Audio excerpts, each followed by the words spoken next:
My name's Alex Hutchinson. I'm creative director on Army of Two, the 40th Day for EA Montreal.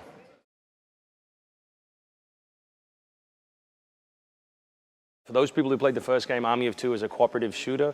The guys have set up a business in Shanghai, but pretty soon everything goes horribly wrong. And we wanted to tell a very, very simple story about you and your best friend fighting against anything and everything that we can throw at you. So we've got buildings collapsing, we've got the world collapsing around you. Should be good fun.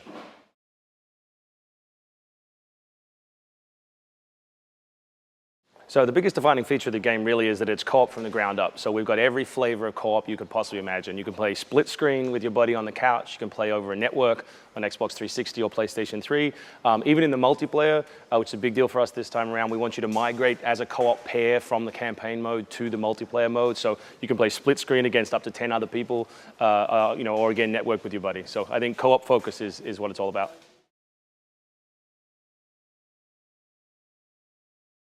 So this show for us is all about multiplayer. We have 3 core multiplayer modes, again, all focused around co-op.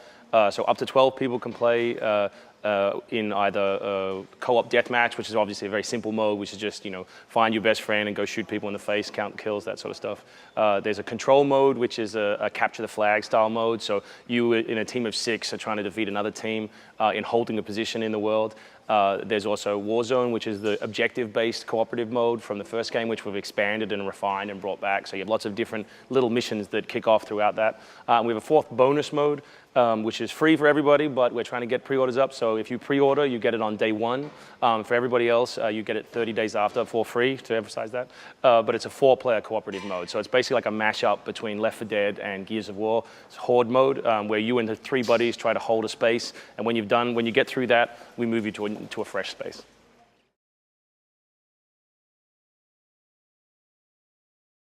I think it's kind of the same thing, really. The most challenging thing has been supporting the sheer volume of different cooperative ways to play the game.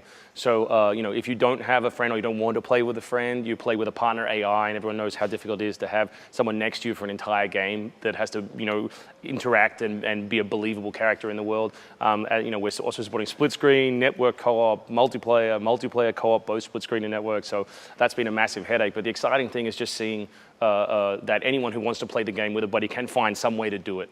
We were showing the game for a while early on, doing some research by going to Shanghai and Korea and taking a lot of pictures, and we ran across a bunch of guys at an army base who were big fans of the first game. And it was the only game they had, and they were playing on one tiny TV, split screen, in their barracks. And so that was really cool that they could find a game that worked for them.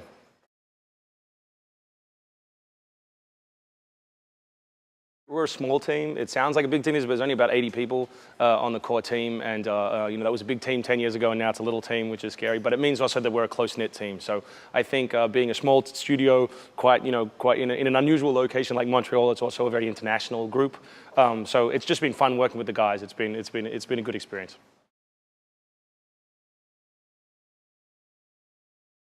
So when we started the game, we wanted it to feel a little bit like Cloverfield, obviously without the big monster, or Towering Inferno. We had a lot of inspiration for those disaster movies. We wanted the idea that the world around you feels unstable and a place you can't rely on, to really push you to rely on your partner. So those were the biggest visual influences on us early on. And we also had another joke we'd always tell in terms of style in the game, that we wanted it to be as much sort of Bruce Willis in Die Hard as possible and as little Steven Seagal as possible. So hopefully we hit that.